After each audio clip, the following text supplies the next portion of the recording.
कहते हैं गूगल में सर्च करो वही चीज़ आपको मिलती है जो चीज़ ऑलरेडी उसमें फीड की गई हो। जो चीज़ फीड नहीं होगी गूगल में मिलेगी क्या? The same thing is here. तो दिस इज आवर गूगल। इसके अंदर हम जितना फीड करेंगे, क्या करेंगे, उतना ही जब हम इससे रिस्पॉन्स मांगेंगे तो हमें ये रिस्पॉन्स देगा। बड़ी बड़ी अच्छी बात ये कही जाती है कि इस गूगल में कोई भी चीज प्रेशर में नहीं जाती है, इंटरेस्ट में जाती है। किसमें जाती है? Once you have interest toward anything then this will automatically save every content. ये अपने आप में सारे कंटेंट क्या कर लेगा? सेव कर लेगा। तो obviously you are going for the soldier entry. I think it's a great opportunity for all of you. ये मौका भी बहुत कमाल का है। मैक्सिमम लोगों को मौका मिलेगा इस बार, क्योंकि आपको पता है कि 2 फेज में चीज़ें बांटी गई हैं। पहला बैच ये कंप्लीट करेंगे तेजी के साथ अपना अक्टूबर वाला। कौन सा कंप्लीट करेंगे? फिर इसी में से छांट के बेटा अगला बैच भी कंप्लीट करेंगे अपना 1 अप्रैल वाला। बात समझ पा रहे हैं आप? तो दोनों का इनटेक ये होने जा रहा है।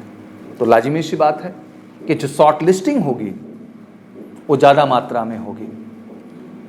एक फेज के लिए कंप्लीट करेंगे और दूसरे फेज के लिए भी कंप्लीट करेंगे। तो इट्स वेरी इंपॉर्टेंट कि this is the best opportunity going for the technical entry, going for the clerk entry, going for the nursing entry, going for sipahi pharma entry, going for the GD entry and going for the SAC surveyor automated cartographer entry. आप किसी भी entry के लिए जा रहे हैं, ये सब के लिए गोल्डन अपॉर्चुनिटी के तौर पे है। बट अल्टीमेट आप भी ये समझ रहे हो, हम भी समझ रहे हैं कि पहला स्टेज आपका रिटन ही है बच्चा। क्या है? जैसे एग्जांपल देता हूँ कि GS पार्ट हम ले लें, मान लो, या जिसको आप जनरल नॉलेज भी कह लें। अल्टीमेट इसमें सबसे ताकतवर चीज़ क्या होती है पता है? कि आपने कितना कॉन्सेप्ट पढ़ा, ठीक है, दैट इज ऑल्सो इंपॉर्टेंट कि सर कॉन्सेप्ट हमें पढ़ना है, हमें इतिहास भूगोल सब समझना है। बट अल्टीमेट इसमें सबसे पावरफुल चीज़ होती है कि आप कितना ज़्यादा से ज़्यादा क्वेश्चन अप्रोच किए हैं। क्योंकि जब आप उन क्वेश्चंस को देखते हैं तो क्वेश्चन भी पढ़ते हैं, समझते भी हैं, फिर उसका जवाब भी तलाशते हैं आप। जब आपने वो देखा हुआ है तो आपके दिमाग में वो इमेज क्या होती है बच्चा? सेव होती है। जब आपने कुछ देखा ही नहीं है तो क्या वो इमेज आपके दिमाग में जाएगी? नहीं जाएगी। और कल को जो अपने गूगल में आप बैठ के सर्च करेंगे तो आएगा क्या? नहीं आएगा। It's in your hand. ये आपके स्वयं के हाथ में है कि इस समय आप कितनी चीजें अपने गूगल में क्या कर लेते हैं बच्चा? सेव कर लेते हैं। Believe in yourself and give your best. GD technical clerk के जितने बच्चे हैं इनके लिए फिजिकल का भी उतना ही महत्व होगा। नर्सिंग के लिए, फार्मा के लिए, SAC के लिए, उनके लिए कोई महत्व नहीं उतना बड़ा। बट आपके लिए फेज 2 का ही बहुत बड़ा महत्व है, क्योंकि वो 100 मार्क्स भी डिसाइड करेंगे आपका मेरिट इन होना। बट उसके लिए मैं बहुत चिंतित नहीं हूँ, क्योंकि रिटर्न होने के बाद आप पूरी तरह से आज़ाद होंगे अपने फेज 2 पे फोकस करने के लिए। इसलिए मैं कोई भी दबाव इस समय फेज 2 को लेकर नहीं क्रिएट करता हूँ, ना कहता हूँ। Now you complete focus toward the phase 1 and this is your written examination. आप टेक्निकल के बच्चे हैं, मेहनत करिए, चाहे वो मैथ का पार्ट है, चाहे फिजिक्स का पार्ट है, और चाहे केमिस्ट्री का है, और पैरेलली GK भी। किसी भी सेगमेंट में आपको कसर नहीं रखनी है, हर सेगमेंट पे आपको काम करना पड़ेगा। और साइंस स्ट्रीम के बच्चे हो यार, आप इतनी तो एक्सपेक्टेशन मैं कर सकता हूँ कि इतना हाई लेवल नहीं, इतना तो पढ़े हो समझ में आता होगा कि सर जो हम एडवांस पढ़ के आए हैं उस लेवल पे तो ये हलवा है। लेकिन ये कहने से काम नहीं चलेगा।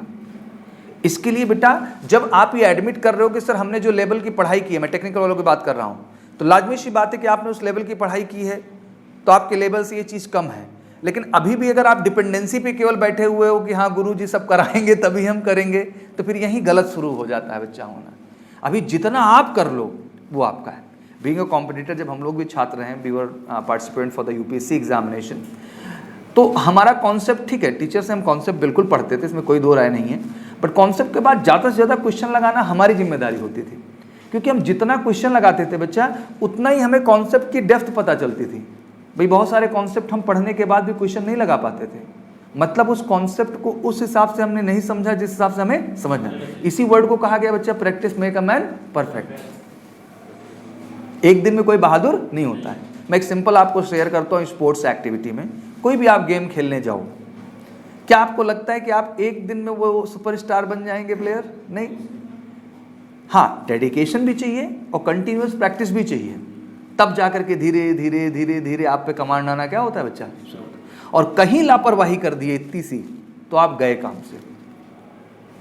तो this is a very serious time. Even the clerk student, you need to give a strong focus toward the English subject. Deciding है वो, इंग्लिश क्या है आपका, डिसाइडिंग है।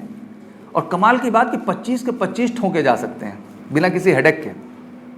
लेकिन अल्टीमेट फिर से एक वर्ड निकल के आता है, कितनी प्रैक्टिस हुई है, कितनी प्रैक्टिस हुई है बच्चा। सब कुछ उसी पे डिपेंड करेगा ओवरऑल, और वही आपका आत्मविश्वास बढ़ाएगा। तो for the clerk student I know the maximum sitting for the clerk entry they are from the science background, some of them from the clerk background, मतलब कॉमर्स में उसने किया होगा, बट ज़्यादातर साइंस वाले ही क्लर्क में भी किस में दिखाते हैं इंटरेस्ट। कोई क्या साइंस बैकग्राउंड के अलावा भी है इसमें क्लर्क के लिए, कि सभी साइंस बैकग्राउंड के हैं, साइंस बैकग्राउंड ना, ये फैक्ट है। इवन अपॉर्चुनिटी जो है कॉमर्स वालों के लिए भी है, अपॉर्चुनिटी जो है आर्ट्स वालों के लिए भी है, बायो वालों को छोड़ करके। हाँ, बायो वाले बड़े चिंतित रहते हैं कि सर हमको तो आप मौका ही नहीं दिला रहे हैं। साइंस कर लेने वाले का सब रास्ता खुल जाता है, लेकिन बायो वालों के लिए गोल्डन अपॉर्चुनिटी आ गई, नर्सिंग की, किसकी आ गई भी, नर्सिंग की अपॉर्चुनिटी आ गई, गोल्डन अपॉर्चुनिटी कही जाएगी एक तरीके से। तो सबका अपॉर्चुनिटी है, सबका अपना अपना जोनल है बच्चा। बढ़िया ईमानदारी से मेहनत करिए, डेमोरलाइज मत होइए, इंसान ही सब कुछ करता है। ये मत समझना है कि कोई बहुत बड़े अजूबा होते हैं जो सफलता पा जाते हैं या बहुत अजूबा कर लेते हैं। मैं अक्सर सेलेक्टेड बच्चों से मिलता रहता हूँ बच्चा, and what experience I have feel every time, because as a competitor मेरे भी जीवन का जो अनुभव था, और जब मैं सेलेक्टेड बच्चों से मिलता हूँ तो उनका भी जब अनुभव मेरे को जानने का अवसर मिलता है, तो उसमें कॉमन एक ही चीज़ मुझे हमेशा दिखाई दी कि वो बच्चे अपने पे भरोसा करते थे, और उस भरोसे के साथ उन्होंने मेहनत की है। मतलब उन्होंने वाकई में उन प्रश्नों को लगाया है, कहा नहीं है। आधा से ज़्यादा 90% लोग तो केवल डायलॉग देते हैं। क्या देते हैं? कभी कभी लोग मुझसे पूछते हैं बैठ के, सर क्या कंपटीशन बहुत टफ है? मैं कहता हूँ बिल्कुल टफ नहीं है, इट्स सो इजी। क्यों? क्योंकि 90% इसमें डायलॉग बाजी वाले लोग हैं जो केवल भरोसा दिखाते हैं, और उनका ज़्यादातर समय दूसरे को फिंगर आउट करने में निकल जाता है। किसने ये नहीं किया, उसने, रो ही रहा है, जहाँ जा रहा है रो ही रहा है। इस वजह से वो अपनी रिस्पॉन्सिबिलिटी को ना समझते हुए दूसरे पे तहमत लगाते लगाते अपना लाइफ क्या कर लेता है बेटा, फिनिश कर लेता है। क्योंकि जो सामने वाला है वो जहाँ है वहीं रहेगा, उसकी पोजीशन बदलेगी क्या? अगर कुछ परिवर्तन होना है तो आपके जीवन में होना है, तो आपको बड़ा पॉजिटिव अप्रोच से बढ़ना होगा बच्चा। मतलब एक सामान्य, ये बात समझ में आ रही मैं क्या समझा रहा हूँ? I am not trying to speak so different to you, I just want to tell you कि ऐसा आपको महसूस करना होगा कि सर जिम्मेदारी तो हमारी ही है।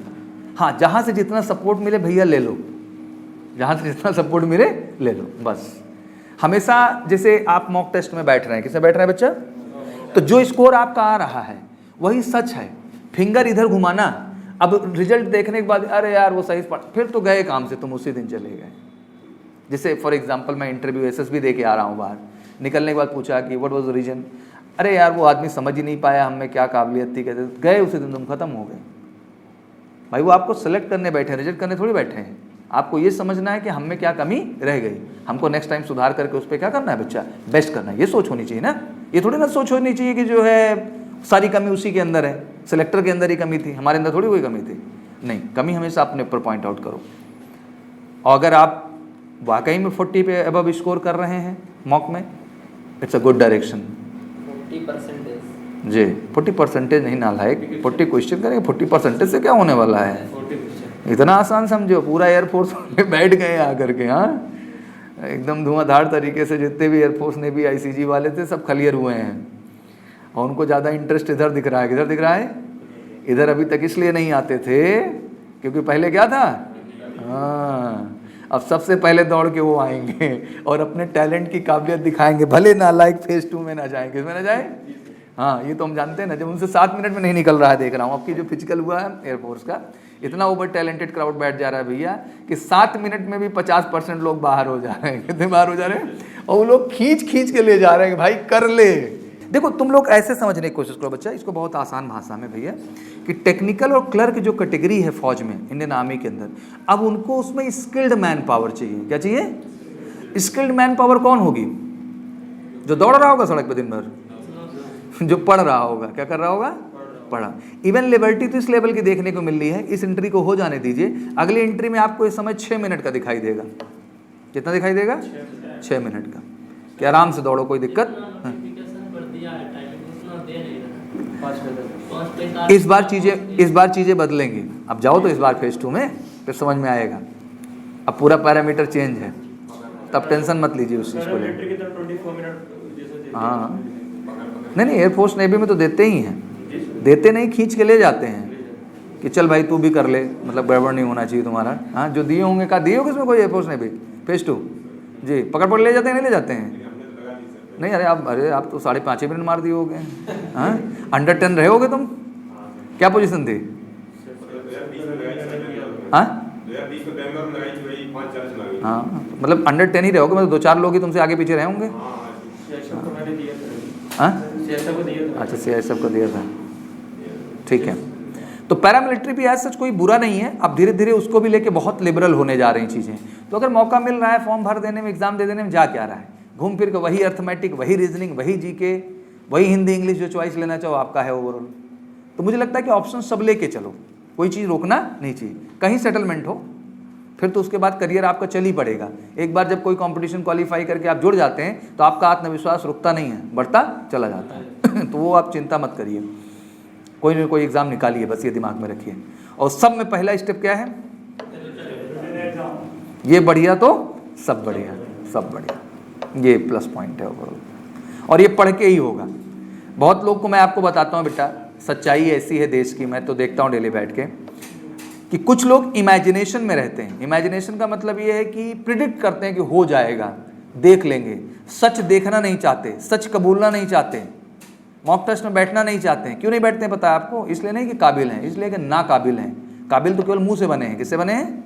मैं ये कर दूंगा, मैं वो कर दूंगा, लंबे लंबे छोड़ के दूसरे को टॉर्चर करने में मज़ा आता है ना लोगों को। तो रियल चीज़ों को फेस नहीं करना चाहते हैं। बट मुझे लगता है एक अच्छा और काबिल इंसान वो जो अपनी रियलिटी को फेस भी करे और उसको कबूल भी करे कि मुझ में ये कमियां हैं, मुझे मेहनत तो करना पड़ेगा। और मैं एक बहुत दिल की बात हमेशा सब इंसान से कहता हूँ कि आपसे ज़्यादा आपको कोई नहीं जानता है इस दुनिया में। आप अपने आप को सबसे अच्छे से समझते हो कि आपको कितना आता है और कितना बच्चा नहीं आता है। वो ठीक है, गुरुजी देख लेंगे, गुरुजी कर लेंगे, गुरुजी कुछ नहीं कर लेंगे। गुरुजी कितने लोग को जानेंगे? गुरुजी अपना काम कर रहे हैं। क्या कर रहे हैं? आपको अपना काम करना पड़ेगा। इतना आप समझिए ध्यान से। और इतना जब तक आप काबिल नहीं बनेंगे, इतना टेम्परामेंट स्ट्रांग नहीं होगा आपका, आज के टाइम में किसी कंपटीशन को क्रैक कर पाना आसान नहीं है। मैं आई एम टेलिंग ऑनेस्टली बच्चा, मैं तो सारे रिकमेंडेड बच्चों से मिलता हूँ तो मैं उनका जोन देखता हूँ दिमाग का, है एकदम छोटे बच्चे अभी, but once you start interacting with them यार, व्हाट अ मैच्योरिटी लेवल। तभी सोचता हूँ मैं यार कि क्या ब्रिंगिंग है, क्या गार्जियनशिप है, क्या माँ बाप है होंगे इसके, कि कितने अच्छे संस्कार दिए गए हैं। भाई इंसान बैलेंस हो गया, मैच्योर हो गया, बात खत्म, वो तो सब कुछ कर लेगा। भाई दुनिया में असफलता पागल को नहीं मिलती, बस जो इंसान थोड़ा भी सेंसिबल है, सीरियस है, रिस्पॉन्सिबल है, क्या उसको सफलता नहीं मिलेगी? क्यों नहीं मिलेगी भाई? वो ऐसे बच्चे दिखते हैं। अब अभी तक तो बच्चे थे, बच्चियां भी, छोटी छोटी बच्चियां मैं बता रहा हूँ, मतलब धड़ाधड़ क्वालिफाई कर रही हैं, तो देख के बड़ा अच्छा लगता है यार, इतनी छोटी सी है, निकल के आई है घर से संघर्ष करके अपने, क्योंकि लड़कियों को तो मौका ही नहीं देता कोई इस देश में। तो बहुत अच्छा लगता है यार कि कितनी अच्छी गार्जियनशिप है, इनको कितना छोटे से कितना मैच्योर बनाया गया है। तो ज़िंदगी में सफलता के लिए बड़ा अहम भी है। जैसे हमारे लोग के यहाँ जब ऑफिशियल लाइक क्वालिटीज़ का डिस्कशन होता है तो ये कोई लिखी हुई अंग्रेजी में चीज़ें नहीं है कि जिनको आप अंग्रेजी में लिखा हुआ देख रहे हैं, organising ability, effective intelligence, power of expression, reasoning ability, फिर यहाँ cooperation, social adjustment, social adaptability, फिर किडनी मांगता है, उसमें इनिशिएटिव मांगेगा, लाइवलीनेस मांगेगा, कॉन्फिडेंस मांगेगा, ability to influence a group मांगेगा, लीडरशिप मांगेगा। फिर इसके बाद आ जाता है अंत में घुटना, जिसको हम लोग डिटर्मिनेशन, करेज और स्टेमिना के नाम से देखते हैं। अब ये कहने को 15 तुमको दिखता है, असल में ये एक इंसान को तलाशने की कोशिश है जहाँ वो आपसे एक खूबसूरत ब्रेन मांग रहा है। क्या मांग रहा है? जिसके अंदर क्लैरिटी हो। क्या हो? उसे फौज ज्वाइन करनी है तो उसको पता है कि उसे फौज क्यों ज्वाइन करनी है, अपनी बातों को रखने का स्पष्ट उसके अंदर क्षमता है। कितने लोग फौज में बाहर इसलिए हो जाते हैं कि बोलने का तरीका नहीं, मेडिकल में गए 2 लाइन बोल लड़बड़ा गए। अरे क्यों लड़बड़ा रहे हो भैया? मेडिकल ही हो रहा है, कोई तुम्हारे ऊपर FIR थोड़ी हो रहा है। तो आराम से क्लैरिटी के साथ खड़े रहो, सीधे साधे सही इंसान तो हुआ क्या है तुमको? भाई आँख है, प्रॉपर है, सर कान है, देख लो काम कर रहा है, मतलब जो भी बोले पता चला वहाँ विस्पर कर रहे हैं, दिल दिमाग कहीं और है। अब सुनाई नहीं दिया इनको भैया को। अब इस चक्कर में ये थोड़ी ना दिक्कत थी कि उसके कान में प्रॉब्लम थी, यहाँ दिक्कत क्या रही? उसका दिमाग उड़ा उड़ा है। आइडलिज्म अभी मैं देख रहा हूँ, मिला था एक बच्चे से, वो रट रहा है क्वेश्चंस को। क्या कर रहा है? कहा सर सब रट डाले हैं। हमने कहा मतलब रोबोट हो क्या तुम? कि तुम्हारे मेमोरी में तुम रट रहे हो और सब क्या हो रहा है, स्कैन होकर के सेव हो रहा है। कहा सर भूल जाए, कभी कभी गड़बड़ा जाता है, ये वाला उसको नजर आता है, वो वाला उसको नजर आता है। हमने कहा जुगाड़ से कब तक काम चलेगा मेरे भाई, कंपटीशन निकालने जा रहे हो, सच्चाई से निकलेगी। किससे निकलेगी? देयर इज नो जुगाड़ टेक्नोलॉजी। ये जितनी जल्दी लोगों को समझ में आ जाए उतना उनके लिए क्या है अच्छा। इसलिए खुल के इतना तुम लोगों को भी मैं समझा देता हूँ। तो कंपटीशन तुम लोगों का बहुत ज़्यादा जो दौड़ने वाले हैं उनसे नहीं है, कंपटीशन तुम लोगों का उनसे है जो बहुत ज़्यादा दौड़ते नहीं हैं, केवल पढ़ते हैं। हाँ, तो उनसे आपको थोड़ा सा करना पड़ेगा, मेहनत करिए, कुछ अजूबा नहीं। आज भी ठान लीजिए कि हाँ भाई जितने टॉपिक हैं अर्थमेटिक के, एक बार सारे क्वेश्चन हमको खुद से क्या करना है भैया, लगाना है। जितना भी टॉपिक है फिजिक्स का, केमिस्ट्री का, हमको खुद क्या करना है, कवर करना है। एक बार क्वेश्चन देख लीजिए, बस मैं इतना चाहता हूँ, बहुत मदद मिलेगा आपको एग्जाम में। ज़्यादातर बच्चों को जो मैंने महसूस किया यही दिक्कत रही कि उन्होंने खुद पे भरोसा नहीं किया बच्चा, और खुद पे भरोसा ना करने की वजह से उन्होंने क्वेश्चन कभी ना देखा, ना पढ़ा, ना समझा। उनको लगा जो सामने वाला दे देगा उतने से ही काम हमारा हो जाएगा, और वहीं वो गलत हो गया। तो मैं चाहता हूँ मेरा हर बच्चा सेंसिबल बने, क्योंकि जितने भी सिलेक्टेड बच्चों से मिलता हूँ बेटा, उनको मैं कैपेबल देखता हूँ, मतलब वो खुद पे बहुत भरोसा करते हैं और खुद की मेहनत और हार्ड वर्क से ही वो सफल हुए हैं। अरे लक्ष्य कहते हैं ना, थोड़ा अबब बनाना चाहिए। क्या बनाना चाहिए? जब निशानची होता है तीर मारने वाला, तुमको क्या लगता है डायरेक्ट पे मारता है क्या? थोड़ा अबब बनाता है वो, क्योंकि गुरुत्वाकर्षण नाम की भी कोई चीज़ है दुनिया में। जब तीर यहाँ से लेके वहाँ तक जाती है तो ग्रेविटी भी काम करती है, क्यों भाई? और थोड़ा सा निशाना ऑटोमेटिक नीचे आ जाता है तो जाके सटीक पे लगती है। तो हमेशा अबब सेट करो, हाई गोल होना चाहिए, फिर लो तो वो चीज़ें हाथ में आ ही जाएंगी और सब तुम्हारे भरोसे है। आज ठान लो अगर बहादुर की तरह, सरार पार कर देंगे। कोई काम नहीं हमारे पास सुबह शाम तक, केवल पढ़ना है और क्या करना है, और कुछ काम ही नहीं सर सुबह शाम तक हमारे पास। बस जिस दिन ठान लो बेटा, तुमसे बड़ा बहादुर कोई नहीं। इंसान चांद पे चला जा रहा है यार, पहाड़ खोद डाल रहा है, कुछ भी कर डाल रहा है, तो मानव शक्ति अपार है, इसका कैपेसिटी जो है ये अपार है। इसलिए मैं हमेशा कहता हूँ घबराए मत करो, भगवान ने सबको इधर भेजा दे के भेजा है। क्या दे के भेजा है? बिना भेजे के किसी को नहीं भेजा है। बस अब ये है कि कौन अपना भेजा कितना क्या कर लेता है, यूज कर लेता है। हाँ, कि एक चीज है जो दुनिया में कभी कॉमन नहीं हो सकती है, और वो चीज है ये नहीं।